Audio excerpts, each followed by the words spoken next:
Começa agora o programa Espírito e Vida, uma produção da Federação Espírita do Rio Grande do Norte.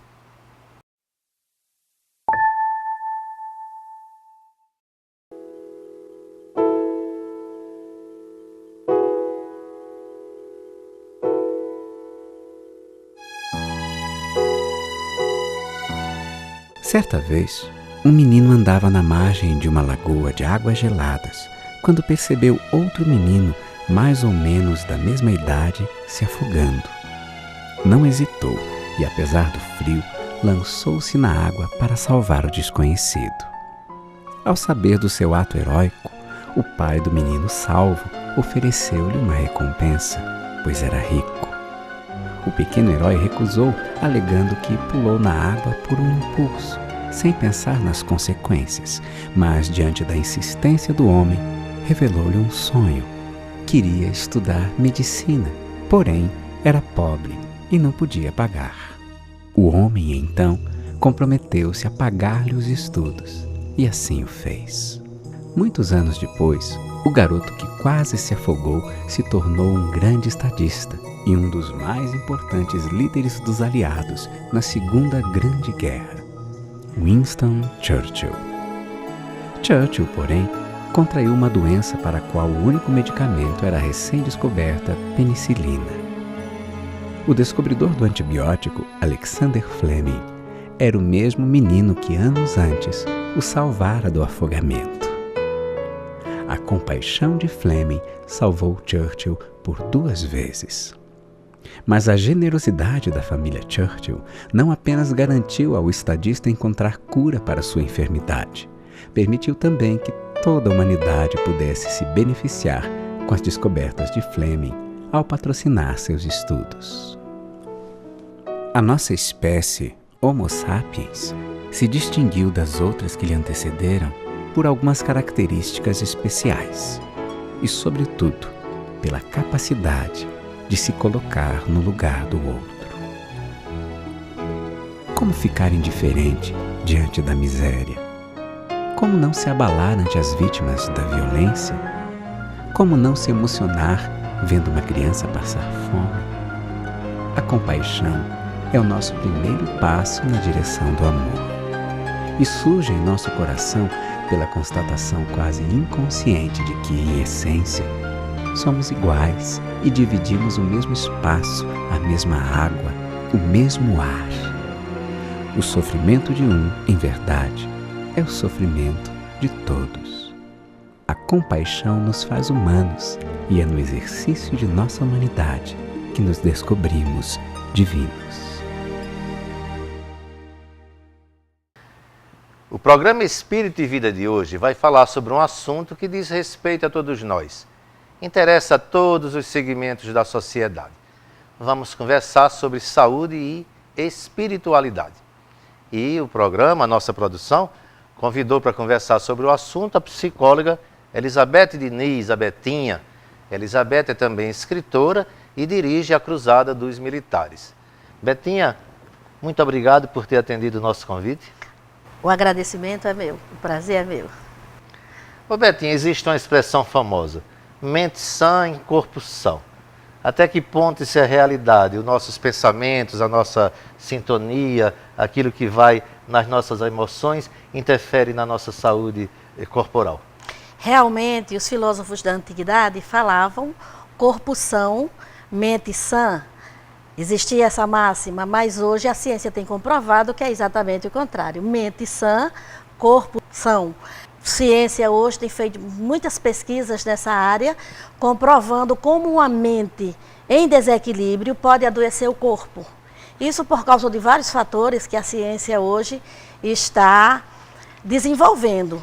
Por exemplo, quando nós estamos com raiva, nós derramamos no nosso organismo uma grande quantidade de adrenalina e de cortisol, que isso acaba ficando no organismo, excesso desse material no organismo e prejudicando o organismo, causando doenças como úlcera e ansiedade e alguns outros tipos de doenças, muito comuns hoje em dia. O homem moderno tem estado muito ansioso, com toda essa agitação que faz parte do mundo moderno. Daí porque adoece mais. Nós estamos adoecendo muito hoje, a procura nos consultórios é muito grande, de pessoas com problemas de síndrome de pânico, de depressão, de ansiedade e de várias outras doenças psicossomáticas por causa do mundo agitado. E, nesse caso, é a mente que adoece o corpo. Joana de Ângeles, inclusive, se refere à depressão como uma doença da alma que se sente culpada, não é? Traríamos isso de outras, de encarnações anteriores. Até que ponto a depressão, não só a depressão, a tendência ao suicídio, por exemplo, não é? A síndrome do pânico, até que ponto isso teria a ver a relação espírito-matéria, a coisa de vidas passadas e da nossa vida presente? Tem tudo a ver. A pessoa que tem a tendência de entrar em depressão são pessoas que têm tendência à angústia, à melancolia. São pessoas que, devido, agora falando em vidas passadas, muitas vezes devido a culpas que traz de crimes praticados em vidas passadas, desvios praticados em vidas passadas, já nasce com um sentimento de culpa que faz com que ela tenha uma certa nostalgia, muitas vezes até saudades de vivências que teve em vidas passadas. Essa nostalgia acaba propiciando desníveis, desequilíbrios de neurônios, de neuroquímicos, que acabam causando a depressão. Uma pessoa que tem tendência à depressão é uma pessoa que vive constantemente no sistema nervoso parasimpático. O simpático é aquele sistema de ativação que ativa a gente para a vida. O parasimpático é o sistema nervoso que faz com que a gente descanse, repouse. E essas pessoas que têm tendência à nostalgia são pessoas paradas, que gostam de ficar num canto pensando, e isso propicia com que elas pensem muito em problemas que desequilibram, problemas tristes, problemas que causam grandes conflitos para elas. Introjetam isso e elas vão levando isso para o corpo. E chega um momento que o corpo não aguenta, o corpo colapsa e a pessoa entra realmente em problemas de depressão muito séria, que precisa de medicamentos para se curar, porque o corpo já foi maltratado demais por aquele excesso de hormônios e de neuroquímicos que não fazem bem à saúde. A criatura que desencarna, digamos assim, depressivo, triste, pessimista, renasce depressivo? A pessoa que tem essa tendência, ela não vai deixar de ter essa tendência só porque desencarnou. Nós passamos para o outro lado da vida como estamos aqui, não é?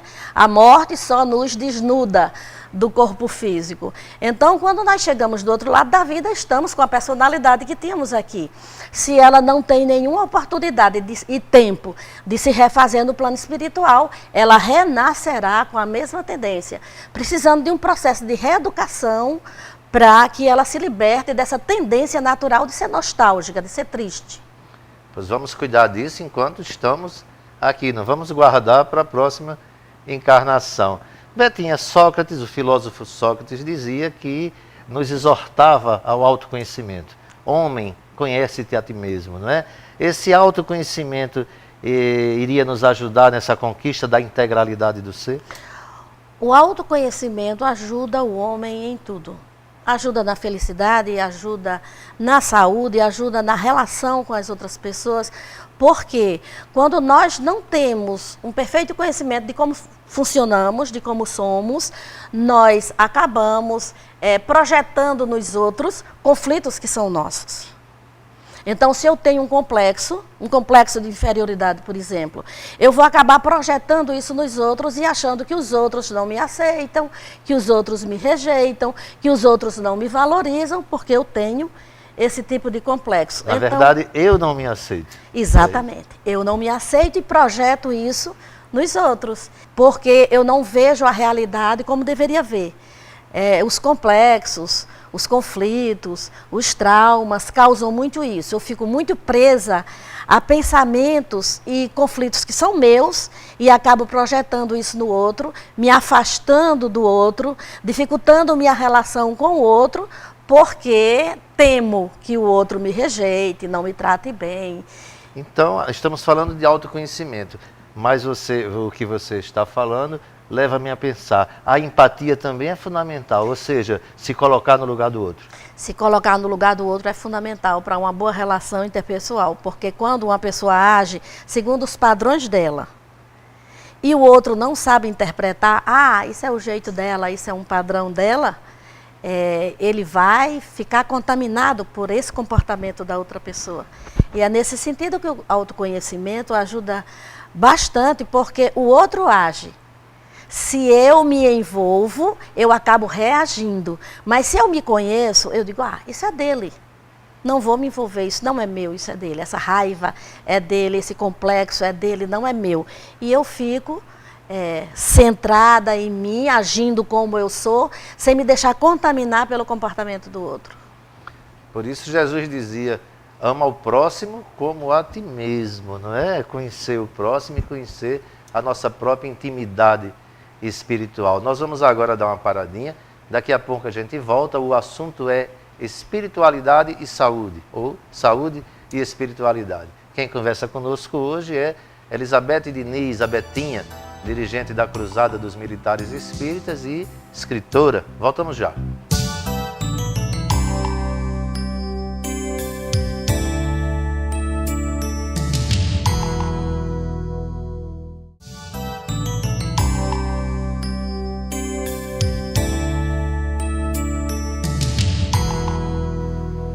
Estamos de volta com o programa Espírito e Vida, conversando sobre saúde e espiritualidade com Elizabeth Diniz.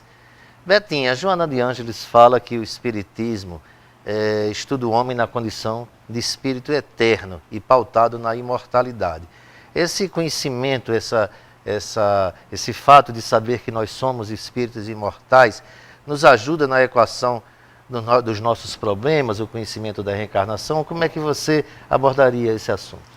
Ajuda muito, porque quando nós nos colocamos nessa posição de alma imortal, a gente deixa de ver só o momento presente, o conflito presente, as dificuldades e as carências presentes, para a gente se projetar para o futuro e dizer, eu posso sofrer hoje, confiando que esse sofrimento está me engrandecendo, está fazendo com que eu amadureça, para que no futuro eu seja feliz. Isso não acontece normalmente com pessoas que não têm essa crença da reencarnação.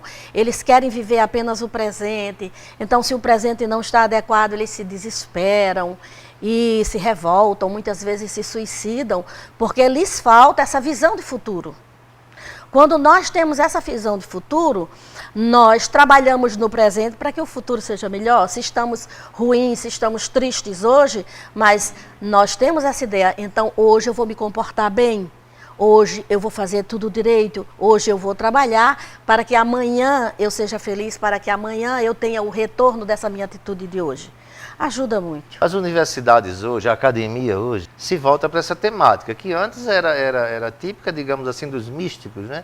E hoje a academia já, por exemplo, na universidade em Minas Gerais, que tem um núcleo de estudos sobre saúde e espiritualidade. E nós, antes do programa, conversávamos sobre isso. Sim. A ciência hoje se volta para essa temática do espírito e da saúde material? Completamente. Hoje existem várias pesquisas nesse setor, de pessoas como Deepak Chopra, que fazem pesquisas no sentido de que pessoas que têm fé, pessoas que pensam positivamente, que agem no bem, elas se curam mais rapidamente de doenças, e eles foram fazer pesquisas, por que isso acontece, né?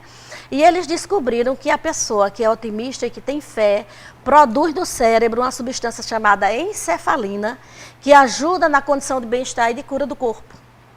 São muito interessantes as pesquisas que estão sendo feitas hoje. Por exemplo, eles pesquisam que pessoas que fazem visualização de cenas boas, de ambientes propícios, de ambientes belos, como essa pessoa propicia bem-estar interior e como esse bem-estar interior acaba causando muito bem-estar à saúde. Inclusive, num livro de Deepak Chopra, ele coloca que usa visualizações para a cura de câncer.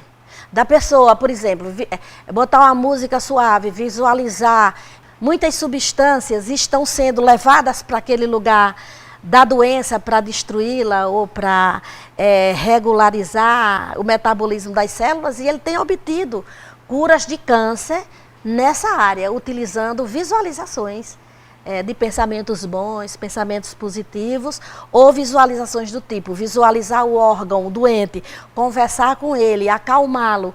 E ele tem obtido curas, muitas curas com esse tipo de trabalho. Isso são pesquisas científicas feitas, inclusive com controle em universidades. No livro Os Mensageiros, de André Luiz, psicografia de Chico Xavier, há uma passagem que eu acho muito interessante. Eles estão tratando de uma criatura que está muito doente, com um processo obsessivo, e a família chama o médico. E os espíritos, eles vêm intuir, eles vêm, digamos assim, cochichar no ouvido do médico para ele sugerir à família que levem a moça a um centro espírita. E depois dele fazer isso, ele volta-se para André Luiz e diz assim: ah, se os médicos fossem espíritas, não é? Aí eu lhe pergunto, esse conhecimento da vida espiritual ajudaria os nossos médicos no tratamento dos seus doentes, Betinha? Muito, muito. Não só no caso das doenças fantasmas, né? Que muitas vezes, pessoas que chegam na casa espírita, no diálogo fraterno, procurando ajuda, já foram em hospitais, já procuraram médicos especializados, já procuraram psicólogos, e muitas vezes procuram a religião como último recurso. E muitas vezes nós percebemos que aquela doença fantasma ou aquela depressão que não se cura com remédio é de processo obsessivo. Espíritos que, estando ao lado da pessoa, dificultam a sua vida, provocam pensamentos desequilibrados, pensamentos de tédio, hora de raiva, e isso acaba adoecendo a pessoa e fazendo com que a pessoa ande de médico em médico sem encontrar nenhum alívio. E acabam encontrando alívio na casa espírita, muitas vezes com um trabalho de passes, de diálogo, e com o conhecimento da doutrina de reforma íntima, a pessoa acaba se curando daquela doença que, na verdade, não era uma doença. É claro que quando a pessoa é, por muitos anos, obsidiada e fica sendo visitada por pensamentos negativos que tornam ela triste e com raiva por causa de processos obsessivos, isso vai acabar interferindo no corpo e causando doença real. Mas muitas vezes são doenças que eles chamam de doenças psicossomáticas, mandam para o psicólogo. Às vezes o psicólogo, não sendo espírita e não compreendendo, trata de forma como se fosse apenas um problema mental da pessoa, diz que a pessoa é esquizofrênica quando não é, tem alguns sintomas parecidos com sintomas de esquizofrenia, diz que a pessoa é depressiva e às vezes a pessoa não é depressiva, apenas está com alguns sintomas da depressão e a pessoa acaba sendo medicada de forma errada. Eu lembro quando criança eu fiquei paralítico, e os clínicos médicos não localizaram nada. O psiquiatra na época de Natal era o Dr. Severino Lopes, também não localizou mal nenhum. E Lauro Pereira, no centro espírita, me aplicou passe e eu já saí andando do centro. Na verdade era um problema de ordem espiritual. E aí que eu queria chegar, as ciências psi, e me referindo mais especificamente à psicologia, esbarra, digamos assim, ela caminha até um ponto e esbarra no momento em que não aceita a pré-existência do espírito. Mas hoje há uma tendência, né, por exemplo, a psicologia transpessoal, que aceita a vida espiritual. O que é que você pode falar para a gente sobre isso, Betinha? Não só essa linha que você falou, mas hoje existe um teórico de psicologia chamado David Boadella, que criou uma linha de psicologia, a biossíntese, que eu fiz formação, conheci pessoalmente, David Boadella.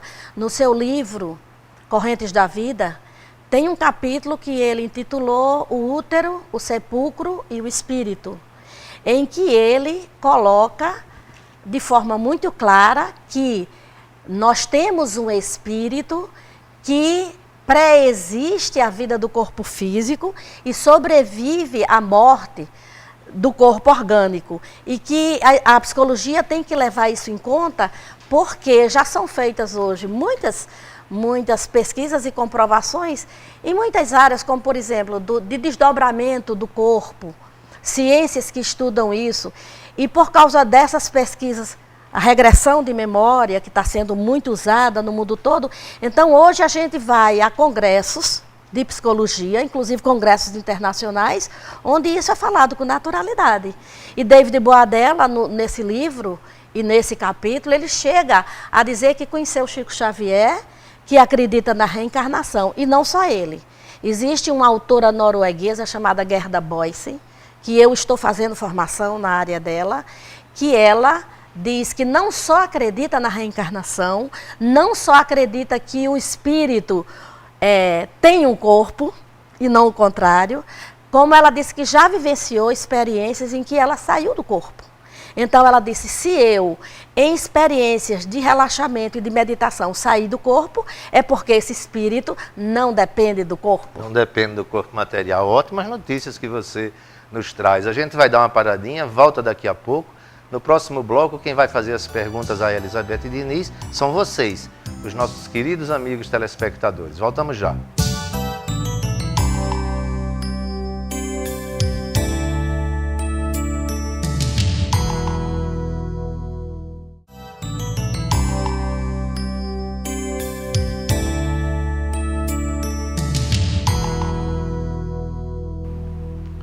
Nós agora vamos ao quadro Espírito e Vida Responde. Nesse bloco, quem faz as perguntas ao nosso entrevistado de hoje, o nosso convidado, que hoje é Elizabeth Diniz, são vocês, os nossos companheiros que estão em casa. Vamos lá. Meu nome é Vilásio Câmara. Eu gostaria de saber por que existem tantas pessoas boas e felizes e, no entanto, adquirem muitas doenças graves. Quem traz a explicação disso é o Espiritismo e a nossa crença na reencarnação. Muitas vezes o espírito que passou muito tempo em regiões infelizes ou que desencarnou com uma doença séria e não teve tempo de recuperar-se antes da reencarnação, ele já nasce com a marca daquela doença em seu perispírito, vindo assim a influenciar o perispírito, influenciar o seu corpo físico e ele já nascer com a tendência a esta doença.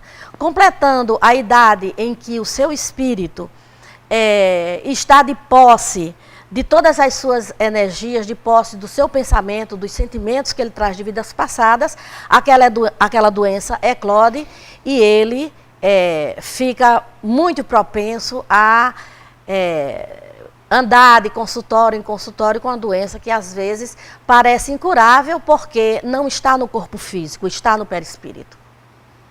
Sou Madalena Soares, aposentada da UFRN, e gostaria de fazer uma pergunta sobre a questão de pessoas hipocondríacas, pessoas que têm mania de doença. Tem uma origem em problema espiritual? Sim, na maioria das vezes são pessoas que passam por processos obsessivos e recebem sugestões, muitas vezes 24 horas por dia, de que estão doentes, de que possuem males incuráveis, e eles ficam aflitos porque querem se libertar desse pensamento e não conseguem. Então ficam com aquela monoideia, atormentando e procurando médicos coagidos pela ação do obsessor. Meu nome é Rebeca Pelágio e eu tenho uma dúvida sobre a questão da dupla personalidade. Se trata de uma dissociação da personalidade ou tem influências espirituais? Depende muito do caso. Existem as duas coisas. Existem pessoas que, como trazem muito forte dentro de si ainda muitas memórias de vidas passadas, elas ficam agindo, ora como seu ego atual, ora como lembranças que ela traz da personalidade que ela teve em vidas passadas. Mas muitas vezes são processos obsessivos, influências de espíritos, e muitas vezes até semi-incorporações, a pessoa está tão influenciada pelo espírito obsessor, que ora age como ela, ora age sob influência da entidade, sem ter nenhuma consciência que faz isso. Olá, sou Lucinaldo de Souza. Eu gostaria de saber, quando atingirmos a condição de mundo adiantado, se as doenças desaparecerão. Com certeza. Existem já pesquisas bastante coerentes de um estudioso chamado Maurizio Stupidia, na Itália, que ele fala que nossos pensamentos interferem na formação de neuroquímicos e de hormônios que prejudicam ou curam o nosso corpo. Então, uma pessoa que é positiva, que tem pensamentos positivos e, consequentemente, ela tem bem-estar, ela não agride o corpo com excesso de substâncias neuroquímicas e hormonais, ela tem saúde aqui na Terra, inclusive. Você imagine num mundo adiantado, onde é um mundo em que as mentes vivem em harmonia, os relacionamentos interpessoais são saudáveis, essas pessoas não conhecem com certeza o que é doença. Isso está escrito em alguns livros espíritas, né? Dos mundos felizes, as doenças não existem. Nos resta agradecer muito você ter aceitado o nosso convite, foi muito esclarecedora a nossa conversa. Eu que agradeço. Muito obrigada por estar aqui. E nós vamos agora ao nosso último quadro.